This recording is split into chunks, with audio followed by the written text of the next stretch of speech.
m'entendez? C'est bon? Oui? Ok. Merci Olivier pour ta présentation, tes encouragements, ta prière. Ça booste, ça met la pression aussi. On est très heureux, hein. On est très heureux d'être là parmi vous ce matin, l'Église évangélique libre. On a une joie supplémentaire depuis septembre. Nous avons embauché un deuxième pasteur dans notre communauté, Anne-Lydie Vergnon, que vous verrez tout à l'heure, qui vous apportera la bénédiction de la part de Dieu. Et on est heureux, Anne-Lydie et moi, de bosser conjointement avec vous, Laurent et Olivier, et puis avec vous tous, hein, à Dédé de Pau, à Dédé Le Phare. C'est une joie que d'être présent parmi vous ce matin et de vivre ce culte tous ensemble. Alors on va se laisser conduire par la parole de Dieu. On va lire ensemble dans la lettre de Paul aux Éphésiens, le début du chapitre 4, et ça va être projeté.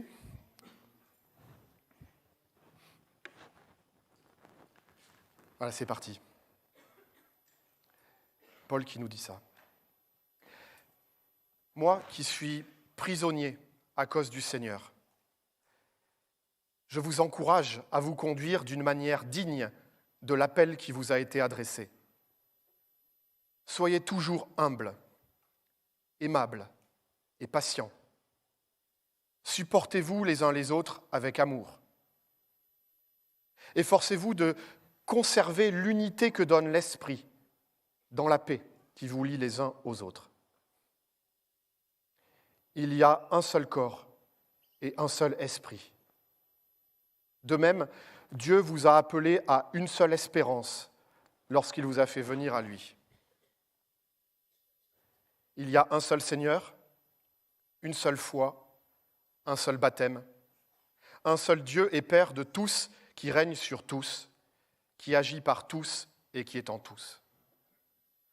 Cependant, chacun de nous a reçu la grâce de Dieu selon la part que le Christ lui donne dans son œuvre.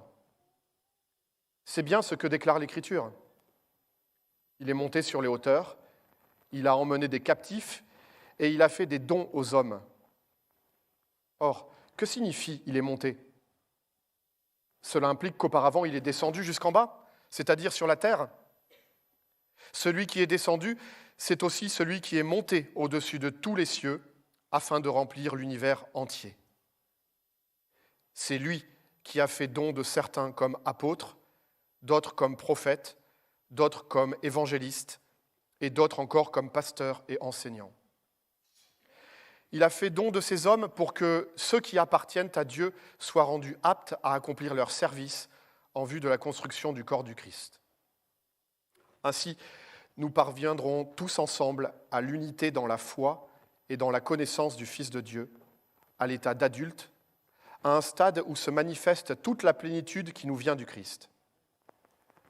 De cette manière, nous ne serons plus de petits enfants, ballottés comme des barques par les vagues et emportés çà et là par le vent de toutes sortes d'enseignements, à la merci d'hommes habiles à entraîner les autres dans l'erreur. Au contraire, en exprimant la vérité dans l'amour, nous grandirons à tous égards vers celui qui est la tête, le Christ.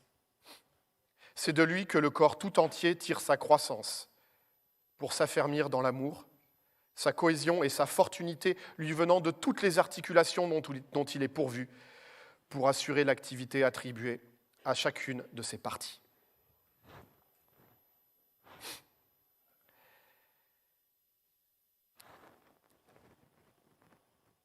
Quand j'étais petit, parmi tous les métiers que je voulais faire, il y avait astronaute qui était pas loin de la première place.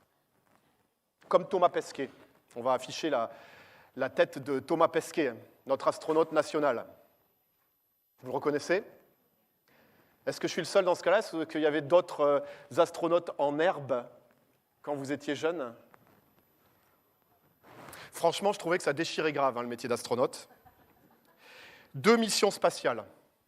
Plus de 400 jours, vous imaginez, il a passé plus d'1 an dans l'espace, ce gars. C'est la gloire, hein. Par contre, je me suis demandé si vous connaissiez l'envers du décor. Si vous connaissiez tous les renoncements et tous les désagréments du voyage spatial. Les nausées.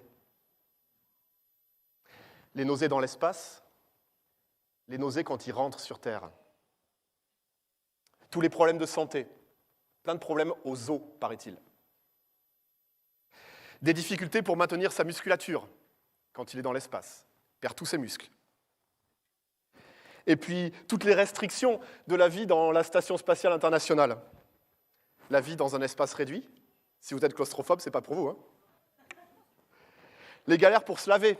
Il en parle dans une de ses bandes dessinées. Comment faire pour se laver, comment faire pour aller aux toilettes dans la Station spatiale, franchement, ça vaut le détour. La cohabitation avec les autres astronautes. Il faut apprendre à parler anglais, il faut apprendre à parler russe, il faut apprendre à parler chinois quand on part dans l'espace. La solitude aussi, même si on est entouré par d'autres astronautes. La sexualité mise au placard, il en parle aussi dans un article. On ne croirait pas tout ça, hein, mais oui. Au final, je me dis tout ça, mis bout à bout, ça donne plus trop envie de devenir astronaute. Finalement, on est bien ici. Mais Thomas Pesquet, il explique dans un article que cela ne lui a rien coûté, strictement rien coûté de passer toutes ces galères, toutes ces restrictions. Pourquoi ? Parce qu'il était convaincu de faire partie d'une expérience qui le dépassait totalement, d'un projet prodigieux, un truc génial. Et c'est ça qui l'a motivé, c'est ça qui lui a donné la force, pendant plus de 400 jours, d'encaisser tout ça, toutes ces difficultés, toutes ces restrictions. Et là, je me suis un peu senti repris. Je me suis dit, waouh. Alors Pesquet, il a été digne de son appel à être astronaute parce qu'il se savait appartenir à un projet plus glorieux, qui le dépassait, un projet exaltant. Et je me suis dit, mais en fait, c'est pareil pour nous. C'est exactement pareil pour nous. Paul, verset 1. Verset 1. « Je vous encourage à vous conduire d'une manière digne de l'appel qui vous a été adressé. » Mais l'appel qui nous a été adressé, il est bien plus glorieux que celui qui a été adressé à Thomas Pesquet. Bien plus glorieux. Nous, le ciel nous est ouvert, et pas que pour 400 jours, les amis, pour l'éternité. Dieu nous a tout pardonné. Il a donné son Fils unique, Jésus, pour nous sauver, pour nous réconcilier avec lui. Il est venu habiter en nous par son esprit. Il nous transforme de l'intérieur. Il nous a insérés dans son Église universelle et dans une Église locale aussi. Et il nous offre plein de cadeaux. Alors je me suis dit, mais face à un tel Dieu, comment ne pas vivre d'une manière digne de notre appel, encore plus que Thomas Pesquet, quoi ? Si lui, là, il y est arrivé pendant 400 jours, pour un truc aussi futile que d'aller dans l'espace, dans une espèce de boîte de conserve qui tourne autour de la Terre, je me suis dit, mais moi aussi je vais y arriver. Je vais lutter. Je vais lutter contre moi-même, contre mes péchés, pour être digne de son appel. Et cette lutte, les amis, on ne la vit pas seule.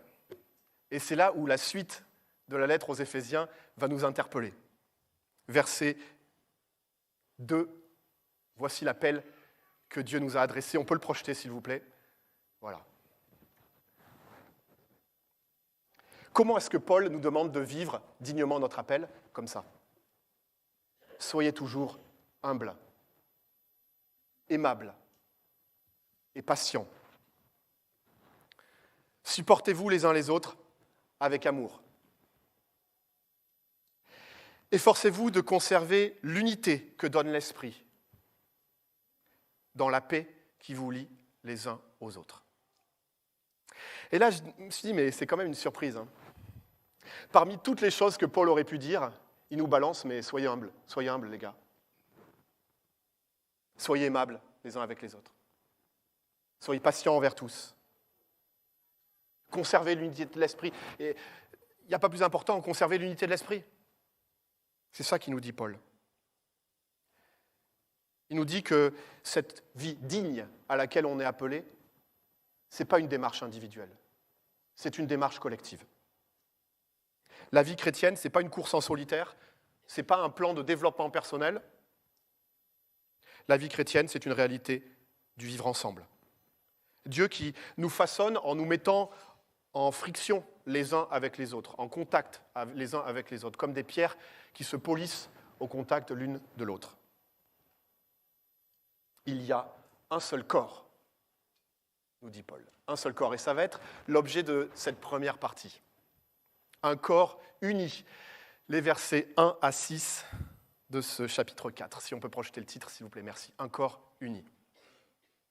Un corps qui dépasse même le cadre de nos communautés respectives, et on s'en rend compte aujourd'hui où on est deux communautés réunies ensemble. Nous, chrétiens du Phare et chrétiens de l'Église libre, nous faisons partie du corps du Christ. Une partie de l'Église universelle de Jésus. Et effectivement, si nous voulons nous conduire d'une manière digne de cet appel que Dieu nous a lancé, nous devons apprendre à être humbles. Nous n'avons pas le choix. Nous devons apprendre à être humbles, à être aimables, à être patients et conserver l'unité de l'esprit, à chérir cette unité de l'esprit entre nous. Quand le CNEF, le Conseil national des évangéliques de France, quand le CNEF a été fondé, j'ai été ému en apprenant comment il avait été fondé. Je pense que certains d'entre vous en ont entendu parler. Il se trouve que le CNEF a été fondé dans les larmes de plusieurs pasteurs qui s'étaient réunis pour prier ensemble, pour savoir comment ils allaient faire l'avenir. Eh bien, ça a commencé par un des pasteurs qui a demandé pardon aux autres, pardon de les avoir méprisés, pardon d'avoir pensé que son union d'église était supérieure à celle des autres pasteurs qu'il avait devant lui. Ça a commencé comme ça, le CNEF, par des larmes de repentance. Et vous savez quoi ? Les pasteurs qui ont été au bénéfice de ça, qu'est-ce qu'ils ont fait ? Ils ont dit pardon aussi, parce qu'en fait, eux aussi, ils méprisaient les autres sans le dire. En Église, on est toujours un peu convaincu d'avoir un peu plus raison que l'Église d'à côté. Ah, désolé les gars, mais franchement, si c'est ça qui nous anime ce matin, si ce qui nous anime, c'est juste de la rivalité entre nos deux communautés, ou la conviction que les autres, ils sont à moitié chrétiens, mais nous, on est vraiment les pleins chrétiens, alors je pense qu'il nous faut tous véritablement nous mettre à genoux et prier que Dieu nous rende humbles. Amen. C'est vrai, vous dites amen souvent ici. Amen.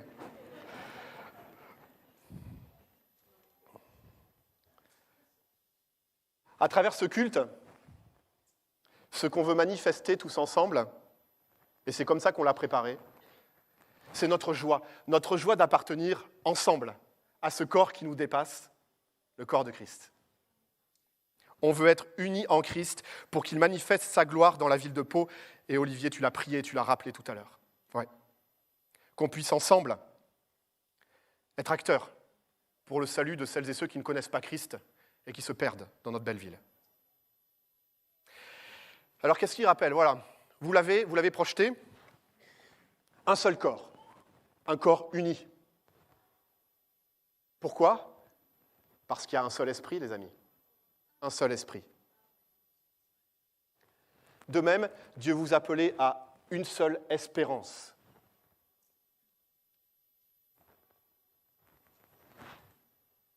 Lorsqu'il vous a fait venir à lui.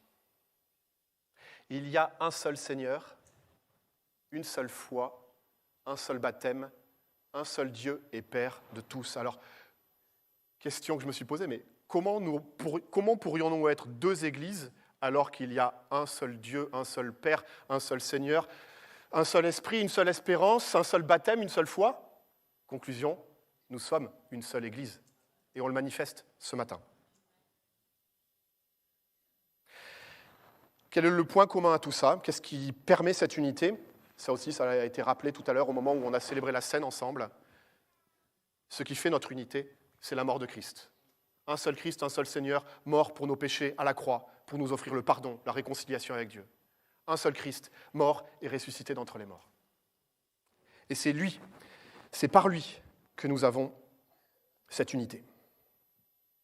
Alors je ne vous cache pas que parfois, avec d'autres groupes, quand on cherche l'unité, on est parfois obligé de taire nos propres convictions. On est obligé de rechercher le plus petit dénominateur commun, histoire de faire croire qu'on est un. Mais pas ce matin. Pas ce matin.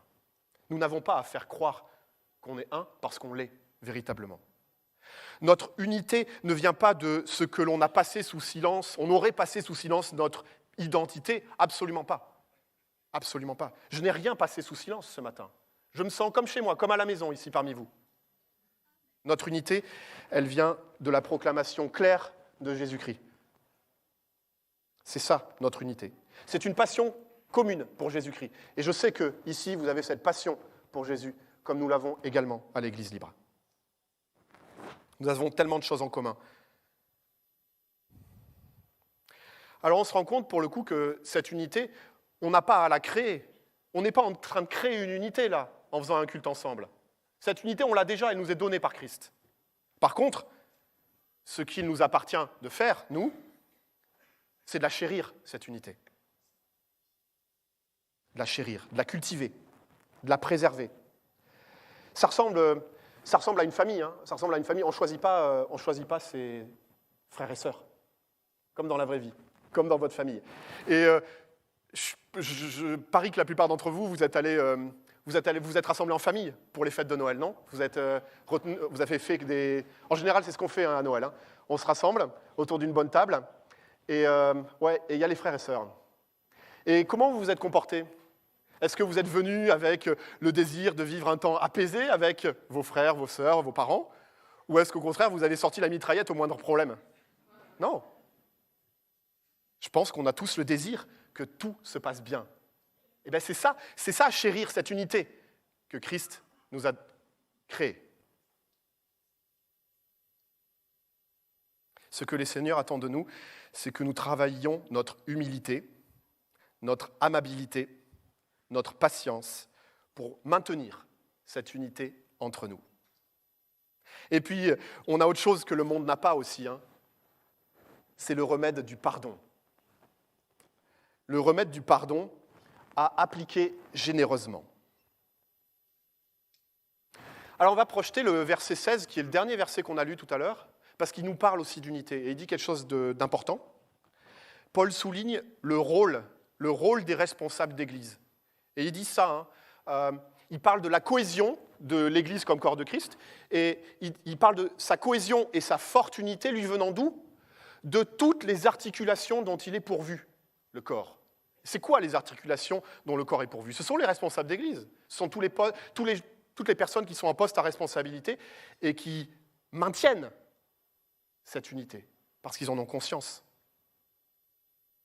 J'ai un ami qui a trouvé une sorte de surnom pour les responsables d'Église. Il les appelle les frères et sœurs burettes d'huile, pour mettre de l'huile dans les rouages et pas de l'huile sur le feu, c'est lui qui le dit. Et je trouve que le surnom, l'image est bien trouvée. Cohésion et forte unité du corps du Christ lui venant de toutes les articulations dont il est pourvu. On est donc unis par notre foi commune, comme nous venons de le voir. Mais cette unité, elle ne veut pas dire uniformité. Et c'est ça qui explique d'ailleurs que nos églises aient des profils différents, que nos églises attirent des personnes différentes. C'est normal, parce que Paul nous le dit, on va projeter le verset suivant, le verset 7. Chacun de nous a reçu de Dieu, a reçu la grâce de Dieu, mais comment ? Comment il l'a reçu ? Selon la part que Christ lui donne dans son œuvre. Et apparemment, Christ n'a pas souhaité que nous ayons la même part dans son œuvre, et donc il ne nous a pas confié les mêmes dons aux uns et aux autres. C'est ce qui explique que nos églises aient des profils différents. Et voilà, c'est tout. C'est aussi simple que ça. Tous des dons différents. Christ l'a voulu ainsi. Et nos églises se retrouvent équipées de façon différente. Ça va être le titre du deuxième point. Nous sommes un corps diversement muni. Muni, ça veut équipé. On est un corps diversement équipé. Unité, oui, par Christ, mais diversité en même temps. Diversement muni. Alors en jaune, vous l'avez peut-être remarqué, un détail qui est important, très important dans ce verset. Chacun de nous. Parce que peut-être que certains parmi nous pensent qu'ils n'ont rien reçu, en fait. Peut-être que certains d'entre vous sont peut-être même trop humbles. Peut-être que vous vous dites, mais en fait, je suis rien. Mais c'est pas vrai. C'est pas vrai. Chacun de nous a reçu au moins un don. Chacun. Christ te réserve une part dans son œuvre, dans son Église. Alors, parfois, quand on ne sait pas, il faut juste demander aux frères et sœurs, parce qu'eux, ils nous voient agir, ils nous voient nous comporter, et ils peuvent nous aider pour savoir comment discerner nos dons et savoir quelle est notre place dans la communauté. Parfois aussi, le fait qu'on ait tous reçu des dons différents, ça nous arrive de nous comparer les uns aux autres. Et ça, c'est pas cool parce qu'on finit par se jalouser. Alors, je ne sais pas si ça t'arrive. Je ne sais pas si ça t'arrive de jalouser les dons des uns et des autres en te disant wow, j'aimerais bien avoir ce don-là pour être à sa place. Mais en fait, on devrait plutôt se réjouir que Dieu a pourvu abondamment. Christ a pourvu abondamment. Il a un plan et il donne généreusement à chacun une place dans son plan. Donc le but, ce n'est pas de chercher à devenir qui tu n'es pas, quoi, mais plutôt de mettre en action les dons qu'il t'a donnés. Découvrir les dons qu'il t'a donnés et voir comment tu peux les mettre en application, tel que tu es, avec ce que le Seigneur a fait de toi, comment il te façonne. Alors versets 8 à 10, Paul nous explique comment ça c'est possible. Il nous présente Christ dans toute sa grandeur, Christ mort, ressuscité, qui monte au ciel, et là-haut, qu'est-ce qu'il fait ? Il nous donne abondamment. Depuis son trône, il est assis sur le trône de Dieu, il gouverne le monde, et depuis son trône, il lui plaît de nous faire tous différents et de nous donner des dons différents à chacun. Et ça, c'est prodigieux. Ça, je m'en suis rendu compte d'une façon assez peu glorieuse de la gloire des dons dans l'Église de Christ en prenant l'avion dans une compagnie low cost dont je vais taire le nom. Je me suis retrouvé complètement coincé. Je pense que ça a dû vous arriver, certains d'entre vous aussi qui ont les fémurs un peu longs. Complètement coincé avec le siège de devant là, qui tapait sur les genoux. J'étais complètement là, pétrifié sur mon siège. J'avais pas fait gaffe, je savais pas qu'en plus il fallait payer pour un supplément bagage. Je m'étais fait avoir. Je ne pouvais pas vous imaginer à quel point j'attendais mon coca et mes cacahuètes. Et quand ils sont arrivés là avec leur petit chariot, j'ai appris qu'il fallait payer en plus pour l'avoir. Et alors après, je me suis dit, mince, t'as envie de faire pipi. Alors est-ce que ça va être comme dans les villes où en plus il faut mettre une pièce à l'entrée des toilettes pour ouvrir ? Donc je ne suis pas allé aux toilettes. Mais voilà, vous voyez mon expérience avion low cost. Voilà ce que ça a donné. Et là, je me suis dit, mais l'Église de Jésus-Christ, c'est le contraire. C'est le contraire. On n'est pas dans du low cost avec Jésus. L'Église, elle est munie de plein de dons. Ne serait-ce que, je vous regarde là. Alors je ne vous connais pas tous, hein, mais ceux que je connais là, j'en vois un certain nombre, mais je me réjouis de bosser avec vous, d'être collaborateur avec vous dans cette œuvre que le Seigneur nous a confiée. Et c'est un privilège, véritablement. Chacun avec des dons pour servir le Christ et son Église. L'Église de Christ n'est pas une église low cost, chers frères et sœurs. Elle est même suréquipée. Elle est toute option incluse. Pourquoi ?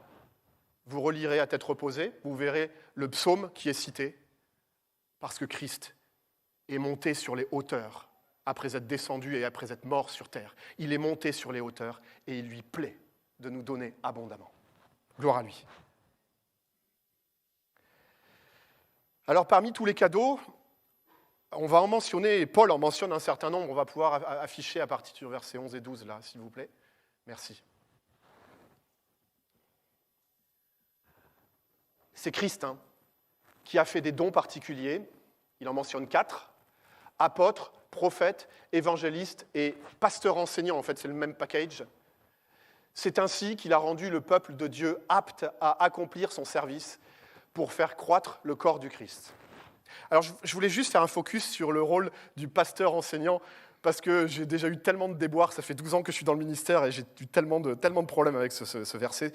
Non, au contraire, ce verset nous sauve, nous les pasteurs, mais voilà, je vous donne quelques exemples. Alors, ce n'est pas des exemples qui me sont arrivés, mais il m'est arrivé d'autres trucs que je ne citerai pas. Mais donc, un de mes amis pasteurs à Viry-Châtillon, en région parisienne, un de ses paroissiens tombe en panne sur l'autoroute juste à côté. Qui l'appelle au lieu d'appeler son dépanneur ? Le pasteur. Est-ce que tu peux venir m'aider ? Je suis en galère juste à côté sur l'autoroute. Vous faites, ça vous est arrivé ? Vous faites ça ? Vos paroissiens vous appellent quand ils sont en galère sur l'autoroute ? Ok.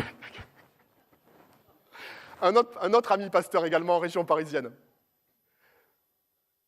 La cheminée d'une de ses paroissiennes s'est écroulée dans son salon, elle a appelé son pasteur. Non mais franchement, ça vous viendrait à l'idée de faire ça? Ok, merci. Merci. Ne faites surtout pas ça pour vos pasteurs, s'il vous plaît. Mais néanmoins, je suis prêt à parier que si on faisait la somme de toutes vos exigences, de toutes vos exigences, par rapport au ministère pastoral, on se retrouverait ce matin avec une sorte de monstre génétique protéiforme impossible à accomplir pour les pauvres épaules qui sont les nôtres. Heureusement, béni soit Paul, béni soit Dieu qui a inspiré à Paul cette lettre aux Éphésiens, en particulier le chapitre 4, les versets 11 et 12. Pourquoi les pasteurs enseignants existent-ils? Pour rendre le peuple de Dieu apte à accomplir son service. C'est pas à nous de servir, c'est à vous, chers frères et sœurs. Nous, on est juste là pour vous permettre de le faire. C'est juste notre ministère. On est là pour vous encourager, on vous prêche la parole, on vous exhorte, on vous forme quand c'est possible avec nos petites compétences. Mais notre but, c'est de vous mettre le pied à l'étrier pour que chacun d'entre vous puissiez discerner votre don, vos dons, et que vous soyez tellement heureux de pouvoir les mettre au service de Christ dans son Église. Voilà à quoi nous servons, nous, les pasteurs.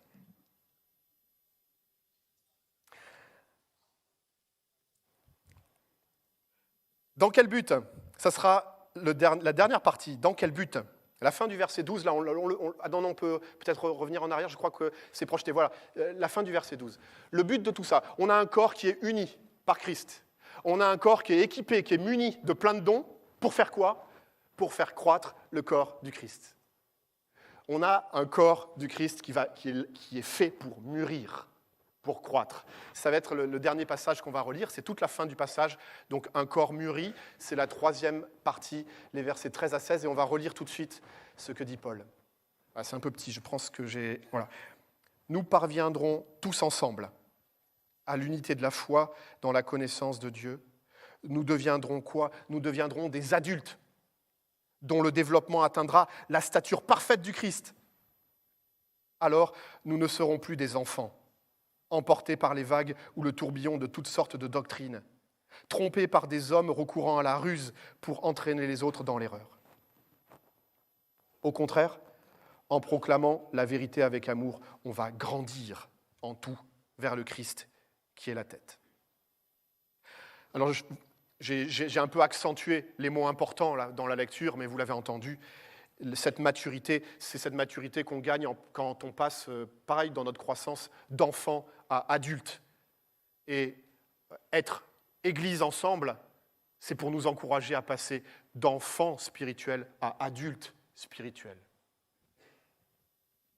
C'est aussi, donc, le but, rien de moins que la stature parfaite du Christ. Alors là, on frémit quand on entend ça, parce qu'on reste pécheur, quoi. Et c'est chaud, quoi.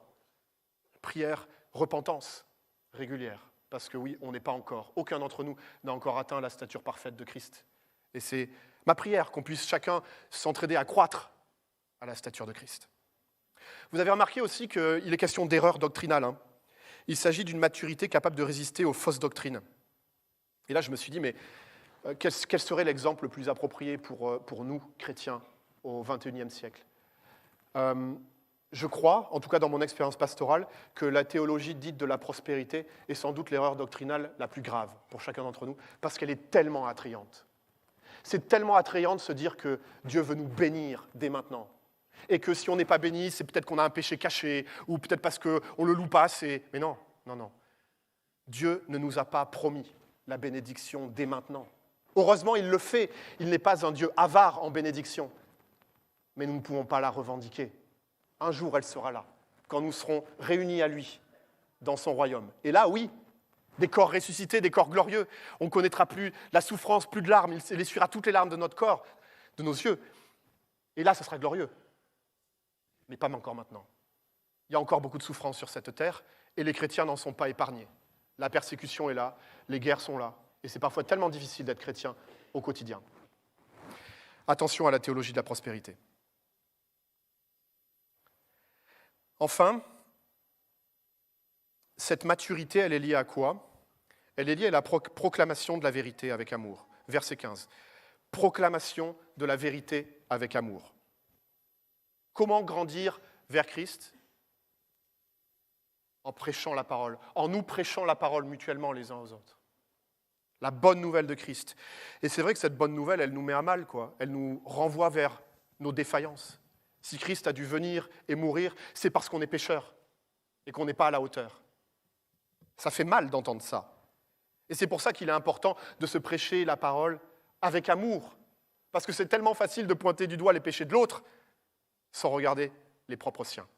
Et là, Jésus a dit tellement de choses dans sa parole sur la paille et la poutre notamment. Proclamer la parole, proclamer la vérité avec amour et pas à coups de gourdin.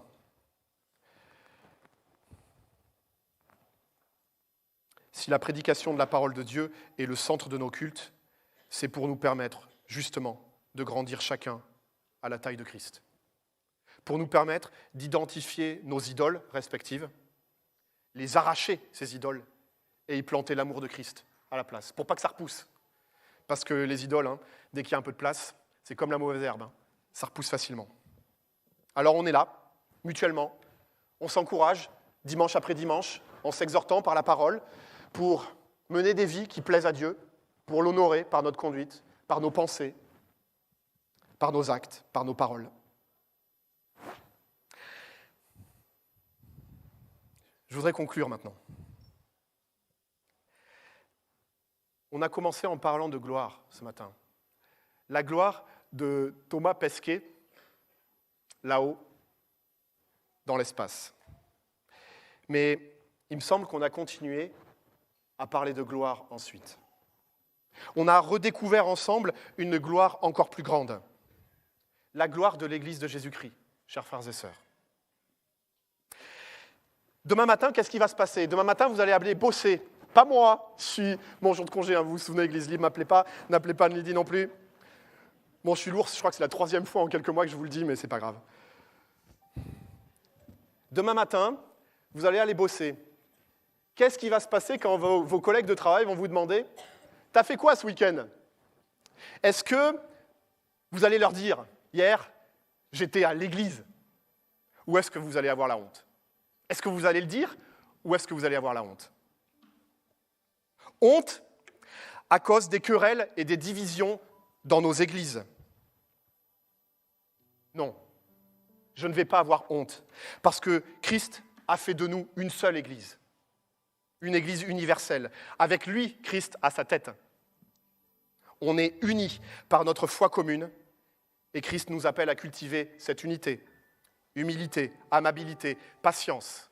C'est ça qu'on a vu en premier, un corps uni, dont nous n'avons pas à avoir honte. Honte parce qu'on n'aurait pas les moyens en Église? Parce que l'Église de Christ serait minable? Je ne crois pas que c'est ce qu'on a vu tout à l'heure. L'Église de Christ, je vous l'ai dit tout à l'heure, ce n'est pas du low cost. Elle est suréquipée, l'Église de Christ. Des dons à foison, chacun d'entre vous, à son poste, dans l'Église. Honte parce que l'Église, ça serait pour les imbéciles et les crédules? Non. Honte, non. L'Église, c'est pour les gens qui veulent progresser, qui veulent mûrir en Christ, pour atteindre la stature du meilleur homme qui n'ait jamais existé, Christ. Et je ne crois pas qu'il y ait de la honte à vouloir mûrir pour ressembler à Christ.